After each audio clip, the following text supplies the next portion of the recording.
Miss world పోటీలకు అంతా సిద్ధమైంది. ఈ నెల 10వ తేదీ సాయంత్రం గచ్చిబౌలి ఇండోర్ స్టేడియంలో మిస్ వరల్డ్ పోటీలు అధికారికంగా ప్రారంభం కానున్నాయి.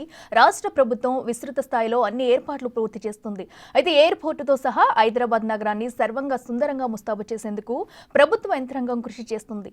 ఏర్పాట్లన్నీ దాదాపు కంప్లీట్ అయ్యాయి.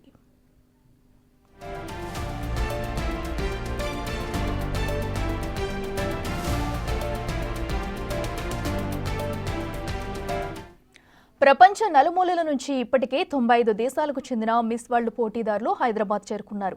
మరికొంతమంది ప్రతినిధులు వివిధ దేశాల నుంచి రానున్న 2 రోజుల్లో వస్తారని మిస్ వరల్డ్ నిర్వాహకులు తెలిపారు. అయితే మిస్ వరల్డ్ సంస్థ నుంచి 28 మంది నిర్వహణ ప్రతినిధులు, 17 మంది సహాయకులు వచ్చారు.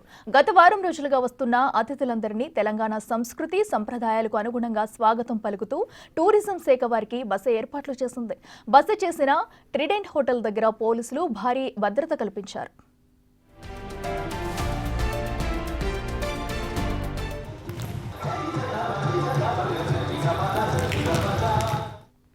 ఇక ఇవాళ రేపు కంటెస్టెంట్లందరూ రిహార్సల్స్ లో పాల్గొంటారు. పోటీదారులను వివిధ గ్రూపులుగా ఏర్పాటు చేసి పాల్గొనబోయే కార్యక్రమాల గురించి బ్రీఫ్ గా నిర్వాహకులు అవగాహన కల్పిస్తారు.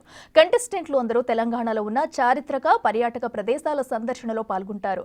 బ్రెస్ట్ క్యాన్సర్ నివారణ, మహిళలకు అవగాహన కల్పించే కార్యక్రమాలను కూడా మిస్ వరల్డ్ కంటెస్టెంట్ లో భాగంగా చేపడుతున్నారు.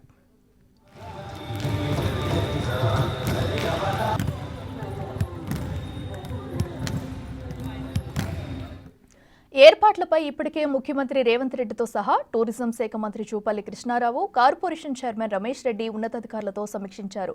ప్రకృతి పర్యావరణ పరంగా అన్ని హంగులు ఉన్న తెలంగాణ వెనుకబడిందని, తెలంగాణ జరూర్ అనే నినాదాన్ని ప్రచారం చేయాలని ప్రభుత్వం భావిస్తుంది. పర్యాటక రంగం, పెట్టుబడులు, ఉద్యోగ, ఉపాధి అవకాశాలు మెరుగుపడే అవకాశాలున్నాయి.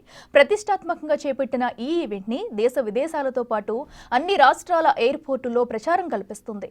టూరిజం వెబ్సైట్లో రిజిస్టర్ చేసుకున్న వారికి 5 కేంద్రాల్లో 1000 మందికి చొప్పున మొత్తం 5000 మందికి మిస్ వరల్డ్ పోటీలను వీక్షించే అవకాశం కల్పించనున్నారు.